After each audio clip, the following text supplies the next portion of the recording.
അധ്യായം 16. ദാവീദിൻ്റെ അഭിഷേകം. കർത്താവ് സാമുവേലിനോട് പറഞ്ഞു, ഇസ്രായേലിൻ്റെ രാജത്വത്തിൽ നിന്ന് സാവൂളിനെ ഞാൻ തള്ളിക്കളഞ്ഞിരിക്കുന്നു. അവനെ ഓർത്ത് നീ എത്ര നാൾ വിലപിക്കും? കുഴലിൽ തൈലം നിറച്ച് പുറപ്പെടുക. ഞാൻ നിന്നെ ബത്ലഹേംകാരനായ ജസ്സയുടെ അടുത്തേക്ക് അയക്കും. അവൻ്റെ ഒരു മകനെ ഞാൻ രാജാവായി നിശ്ചയിച്ചിരിക്കുന്നു. സാമുവേൽ ചോദിച്ചു, ഞാൻ എങ്ങനെ പോകും? സാവൂൾ ഇത് കേട്ടാൽ എന്നെ കൊന്നുകളയും. കർത്താവ് പറഞ്ഞു, ഒരു പശുക്കിടാവിനെ കൂടെ കൊണ്ടുപോവുക. കർത്താവിന് ബലിയർപ്പിക്കാൻ വന്നിരിക്കുകയാണെന്ന് പറയുക. ജസ്സയെയും ബലിയർപ്പണത്തിന് ക്ഷണിക്കുക. നീ എന്താണ് ചെയ്യേണ്ടതെന്ന് ഞാൻ കാണിച്ചു തരാം. ഞാൻ പറയുന്നവനെ എനിക്കായി നീ അഭിഷേകം ചെയ്യണം. കർത്താവ് കൽപ്പിച്ചതുപോലെ സാമുവേൽ പ്രവർത്തിച്ചു. അവൻ ബത്ലഹേമിലെത്തി. നഗരത്തിലെ ശ്രേഷ്ഠന്മാർ ഭയപരവശരായി അവനെ കാണാൻ വന്നു. അവർ ചോദിച്ചു, അങ്ങയുടെ വരവ് ശുഭസൂചകമോ? അതെ, അവൻ പറഞ്ഞു, ഞാൻ കർത്താവിനെ ബലിയർപ്പിക്കാൻ വന്നിരിക്കുന്നു. നിങ്ങളെ തന്നെ ശുദ്ധീകരിച്ച് ബലിയർപ്പണത്തിന് എന്നോടൊത്ത് വരുവിൻ. അനന്തരം അവൻ ജസ്സയെയും പുത്രന്മാരെയും ശുദ്ധീകരിച്ച് ബലിയർപ്പണത്തിന് ക്ഷണിച്ചു. അവൻ വന്നപ്പോൾ സാമുവേൽ ഏലിയാബിനെ ശ്രദ്ധിച്ചു. കർത്താവിൻ്റെ അഭിഷിക്തനാണ് മുൻപിൽ നിൽക്കുന്നതെന്ന് അവന് തോന്നി. എന്നാൽ കർത്താവ് സാമുവേലിനോട് കൽപ്പിച്ചു, അവൻ്റെ ആകാരവടിവോ ഉയരമോ നോക്കണ്ട. അവനെ ഞാൻ തിരസ്കരിച്ചതാണ്. മനുഷ്യൻ കാണുന്നതല്ല കർത്താവ് കാണുന്നത്.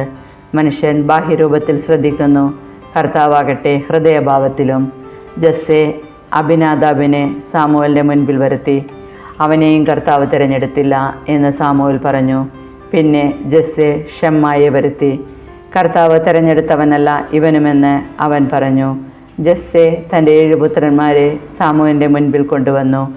അവൻ ജസ്സയോട് പറഞ്ഞു, ഇവരെ ആരെയും കർത്താവ് തിരഞ്ഞെടുത്തിട്ടില്ല. നിന്റെ പുത്രന്മാർ എല്ലാവരുമായോ എന്ന് സാമുവേൽ അവനോട് ചോദിച്ചു. ഇനി ഇളയ മകനുണ്ട്, അവൻ ആടുകളെ മേയ്ക്കാൻ പോയിരിക്കുകയാണ്. അവൻ പറഞ്ഞു. അവനെ ആളയച്ചു വരുത്താൻ സാമുവേൽ ആവശ്യപ്പെട്ടു. അവൻ വന്നിട്ടേ ഞങ്ങൾ ഭക്ഷണം കഴിക്കുകയുള്ളൂ എന്നും പറഞ്ഞു. ജസ്സെ അവനെ ആളയച്ചു വരുത്തി. പവിഴ നിറവും മനോഹര നയനങ്ങളുമുള്ള അവൻ സുന്ദരനായിരുന്നു. കർത്താവ് കൽപ്പിച്ചു, എഴുന്നേറ്റ് അവനെ അഭിഷേകം ചെയ്യുക. തിരഞ്ഞെടുക്കപ്പെട്ടവൻ അവൻ തന്നെ.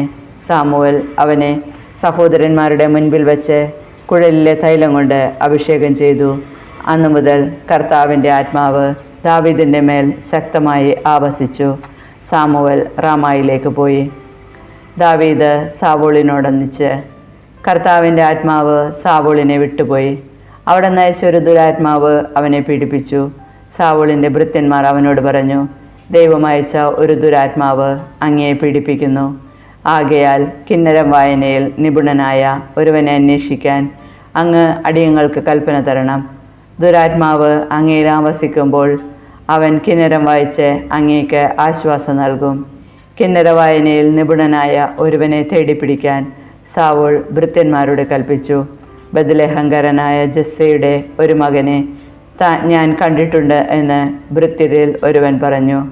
അവൻ കിന്നര വായനയിൽ നിപുണനും പരാക്രമിയായ യോദ്ധാവും വാക്ചാതുര്യമുള്ളവനും കോമളനുമാണ്. കർത്താവ് അവനോടുകൂടെയുണ്ട്. സാവൂൾ ജസ്സയുടെ അടുത്ത് ദൂതന്മാരെ വിട്ട്, ആട്ടിടയനായ നിന്റെ മകൻ ദാവീദിനെ എൻ്റെ അടുക്കൽ അയക്കുക എന്നറിയിച്ചു. ജസ്സെ ഒരു കഴുതയുടെ പുറത്ത് കുറെ അപ്പം, ഒരു പാത്രം വീഞ്ഞ്, ഒരാട്ടിൻകുട്ടി എന്നിവ കയറ്റി തൻ്റെ മകൻ ദാവീദിന് വശം സാവൂളിന് കൊടുത്തയച്ചു. ദാവീദ് സാവൂളിൻ്റെ അടുക്കലെത്തി സേവനം ആരംഭിച്ചു.